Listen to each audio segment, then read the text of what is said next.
എല്ലാവർക്കും വിദ്യാടെക്കിൻ്റെ മറ്റൊരു വീഡിയോയിലേക്ക് സ്വാഗതം. അപ്പം ഇന്ന് നമ്മൾ EVൻ്റെ ചാർജിങ്ങുമായിട്ട് ബന്ധപ്പെട്ട് കുറച്ച് കാര്യങ്ങൾ പറയാമെന്നാണ് വിചാരിക്കുന്നത്. അപ്പോൾ നമ്മൾ കോഴിക്കോടുള്ള ചാർജിങ് സ്റ്റേഷനുകൾക്ക് അങ്ങനെ എവിടേക്കാണ് പെട്ടെന്ന് നമുക്ക് ആക്സസിബിൾ ആവുക എന്നുള്ളതൊക്കെ നോക്കിയിട്ട് ഇങ്ങനെ അന്വേഷിച്ച് നടന്നായിരുന്നു. അപ്പോൾ ഇത് വരുന്നത് നമ്മളെ പൊറ്റമ്മൽ ജംഗ്ഷനിലാണ്, കോഴിക്കോട്.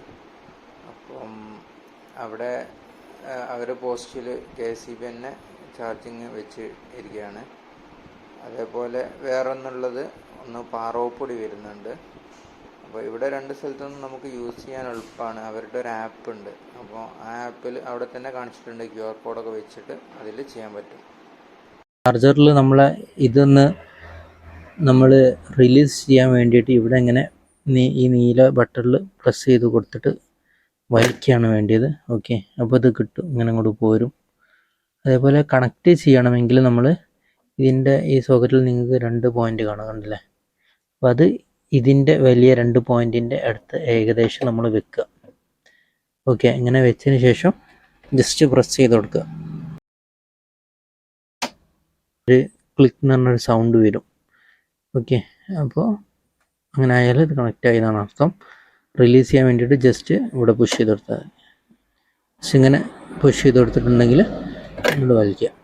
അങ്ങനെയാണ് ഇത് റിലീസ് ചെയ്യുന്നത്. അപ്പോൾ ഏതൊരു EVയും ചാർജ് ചെയ്യുമ്പോൾ അതിൻ്റേതായ ഇൻഡിക്കേഷൻസ് കാണിക്കും. അപ്പോൾ നമ്മളിത് ഇവിടെ ഒരു TVSൻ്റെ താഴെ ഇലക്ട്രിക് എന്ന് പറഞ്ഞിട്ട് ഇങ്ങനെ ബ്ലിങ്ക് ചെയ്യും. അതേപോലെ നമുക്കിവിടെ iqube ഈ ലോഗോൻ്റെ അടുത്ത് ഇങ്ങനെ ഒരു ഡിമ്മായിട്ട് വരുന്ന രീതിയിൽ നിങ്ങൾക്ക് കാണാൻ കഴിയും. ഓക്കെ, നമ്മളിവിടെ ക്ലിക്ക് ചെയ്തിട്ടുണ്ടെങ്കിൽ ഇത്ര ചാർജ് ഉണ്ടെന്ന് നമുക്ക് അറിയാൻ പറ്റും. അപ്പോൾ ഇപ്പോൾ ഏകദേശം 99 ആയിട്ടുണ്ട്. അങ്ങനെയാണ് ഇത് ചാർജ് ആവുന്നത്. ഇതിൽ ചാർജർ 650 വാട്ട്സിൻ്റെതാണ്. അപ്പോൾ ഫാനൊക്കെ ഉള്ള അലൂമിനിയത്തിൻ്റെ ഹീറ്റിംഗ് സിങ്കൊക്കെ ഉള്ള സംഭവമാണ്. അപ്പോൾ അത്ര പെട്ടെന്ന് ചൂടാവുന്നില്ല. അതേപോലെ ഓട്ടോമാറ്റിക്കായിട്ട് ഇത് ഓഫ് ആവുകയും ചെയ്യും 100% ആയിട്ടുണ്ടെങ്കിൽ.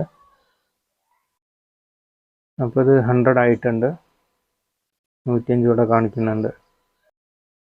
പിന്നെ വേറൊരു കാര്യം പറയാനുള്ളതാണ്, നമ്മുടെ ഈ ചാർജിങ് സോക്കറ്റിൽ നമ്മൾ ഒരു യൂണിറ്റ് മീറ്റർ വെച്ച് കൊടുത്തിട്ടുണ്ടെങ്കിൽ നമുക്ക് കറക്റ്റ് എത്ര യൂണിറ്റ് ആയി എന്ന് അറിയാൻ പറ്റും. അപ്പോൾ ഇവിടെ നിങ്ങൾക്ക് കാണാം, ഇപ്പം എനിക്കിപ്പോൾ 30% മുതലായിരുന്നു ഞാൻ ഇത് ചാർജിലിട്ടിരുന്നത്.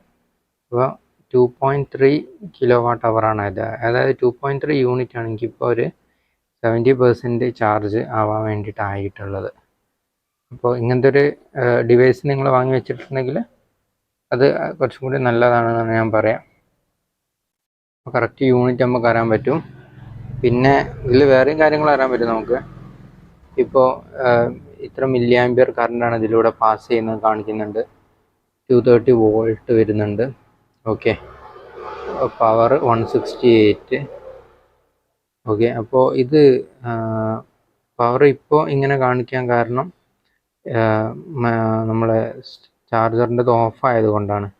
അപ്പോൾ നേരത്തെ കാണിച്ചിരുന്നത് 650 കാണിച്ചായിരുന്നു. അതായത് അത്രയും വാട്ട്സ് നമ്മൾ ചാർജർ എടുക്കുന്നുണ്ട് എന്നുള്ളത്. പിന്നെ ഫ്രീക്വൻസിയാണ് കറണ്ടിൻ്റെ 50. ഒത്തിരിയാണ് ഇതിൽ ഡീറ്റെയിൽസ് ഉള്ളത്. അപ്പോൾ ചാർജറിൻ്റെ കാര്യത്തിൽ അതാണ് എനിക്ക് പറയാനുള്ളത്. ചാർജർ നമുക്ക് ഇതിലേക്ക് വെക്കാം. ഇതിൻ്റെ ഉള്ളിൽ തന്നെ അവർ തന്ന ബോക്സ് വെച്ചിട്ട് ഇങ്ങനെ ഇതിൽ തന്നെ വെക്കാറാണ്.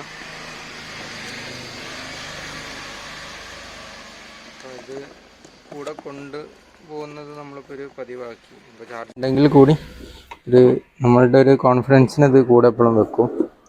പിന്നെ കൂട്ടിക്കഴിഞ്ഞാൽ എന്നാലും ഇതിൽ നമുക്ക് അത്യാവശ്യം സ്പേസ് വരുന്നുണ്ട്. അപ്പോൾ ഏകദേശം ഈ ഹൈറ്റിൽ നമുക്ക് ഇനിയും സാധനങ്ങൾ വെക്കാൻ കഴിയും. ഓക്കെ.